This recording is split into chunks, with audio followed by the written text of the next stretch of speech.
Hi, I'm Bill Dellara, and I am the Chief Product Officer at Boss. From collaboration features to enterprise foundations, here's what digital workplace leaders must prepare for in 2026. 2025 was the year collaboration stopped being about features. It marked a turning point for the digital workplace, and it wasn't because of a breakthrough feature or a new interface.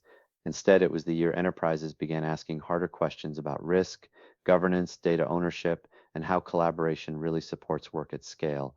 Buyer intent data throughout the year showed a clear shift away from surface level collaboration enhancements toward deeper priorities such as workplace analytics, automation, and compliance. Capabilities that once differentiated platforms, transcription, translation, meeting summaries, have rapidly become table stakes.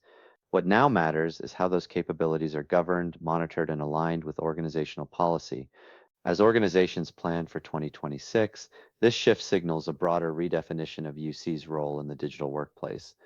Collaboration platforms are no longer viewed as standalone productivity tools. They are becoming part of the enterprise's operational and control fabric. Governance moves to the center of decision making, and one of the most significant changes is the elevation of governance as a primary buying driver. Enterprises are no longer asking whether a platform supports AI features, but how those features behave in practice. Where is the data stored? Who can access it? How are AI-driven capabilities audited, controlled, and adapted as regulations evolve? As AI becomes more agent-driven and autonomous, the importance of visibility and policy enforcement only increases. Regulated industries as early indicators of what's next, and this governance-first mindset is emerging fastest in highly regulated industries such as healthcare, financial services, education, and manufacturing. These sectors face strict oversight, complex workforce models, and strong requirements for auditability. However, they are not outliers, they are leading indicators.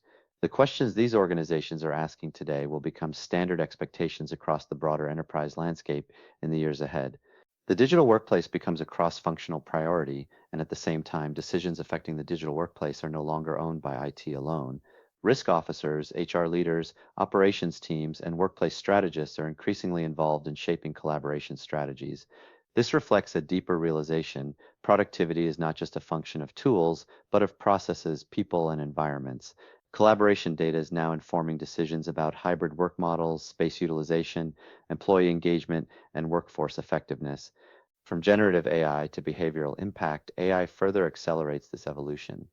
While early AI features focused on content generation, the next phase will emphasize behavioral impact, pinus, coaching, guidance, and automation that operates quietly in the background. This creates new opportunities for skills development and performance improvement, but also introduces new responsibility. Enterprises will need mechanisms to understand not just what AI produces, but how it influences outcomes. So, what does this mean for enterprise leaders? Well, as 2026 approaches, enterprise leaders should shift their conversations about the digital workplace from features to foundations. That means prioritizing governance, automation, and insight over incremental functionality, involving stakeholders beyond IT earlier in decision making, and treating collaboration data as a strategic asset rather than an operational burden. Organizations that invest in control, visibility, and operational maturity will be better positioned to adopt new technologies confidently and to turn their digital workplace into a true enabler of business performance.